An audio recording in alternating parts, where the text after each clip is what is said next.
हमारा यहाँ जमा होने का मकसद ये है कि मियां नूर जमात चैरिटेबल ट्रस्ट की तरफ से पिछले कई महीनों से कई प्रोग्राम हुए, बेदारी कैंप हुए।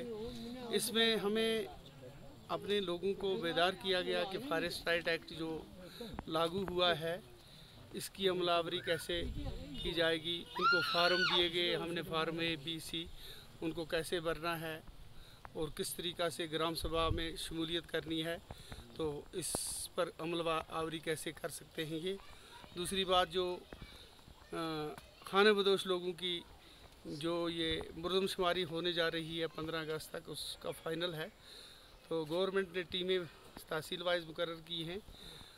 उनसे कहा गया है कि जो लोग अभी तक इंदराज नहीं हुए हैं वो अपने नाम उसमें इंदराज कराएं, अपने तमाम कुंबे का नाम इंदराज कराएं और ताकि आपको वो जो कार्ड दिए जाएंगे और आपकी रजिस्ट्रेशन होगी, बाद में शायद गवर्नमेंट कुछ सोच विचार करके आपको रिहेबिलिटेट करेगी।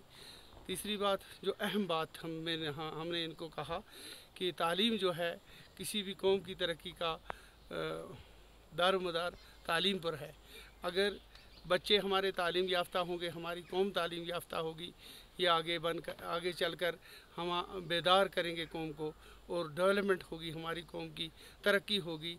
तो तालीम की तरफ ज़ोर दिया है। बच्चे अगर स्कूल आउट ऑफ स्कूल है उनको स्कूल भेजो, और जो इंदराज नहीं किए हैं जिन बच्चों को स्कूलों में, उनको स्कूल में दर्ज किया जाए। तो हमारी तरफ से जो मदद होगी, हमने यहाँ फ्री नोट्स बुक्स और स्टेशनरी इनमें तकसीम किए ताकि इनको तालीम की तरफ रग़बत हो सके। तो इसी तरह से हमने अपने इस मियां नूर जमाल ट्रस्ट की तहसील वाइज मेंबर और एडिशनल मेंबर लिए हम यहाँ से, और गांव में ये मुतहरक हो जाएंगे। रजिस्ट्रेशन हमारे साथ होगी और लोगों की भलाई के लिए काम करेंगे।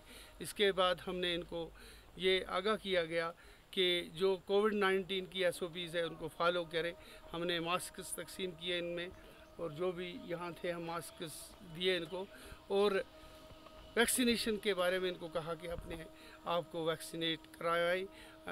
नज़दीकी जो हेल्थ सेंटर है अपने आधार कार्ड लेकर वहाँ पहला वैक्सीन कराएं, फिर आपको मुतला किया जाए कि दूसरा कब हो गए, ताकि इस बीमारी से महफूज हो सके। तो इनकी शिकायत 2-3 हैं कि चंद गांव हैं जहां सड़क नहीं, पानी नहीं, बिजली नहीं।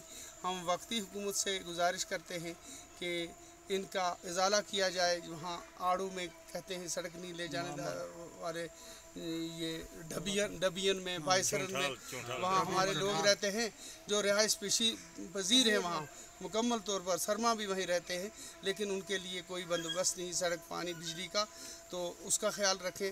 दूसरी बात यह है कि हमारे लोगों की हालत जो है 1947 से लेकर आज तक वही उसी हाल में है।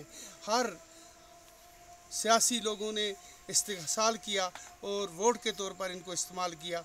हमारी ये गुजारिश है, हम कोई पॉलिटिकल तंजीम नहीं है, हमारी NGOs है, हम इनकी बहबूदी के लिए काम करेंगे, इनको रास्ता दिखाएंगे कि इनकी डेवलपमेंट और तरक्की कैसे हो। बाकी बस शुक्रिया।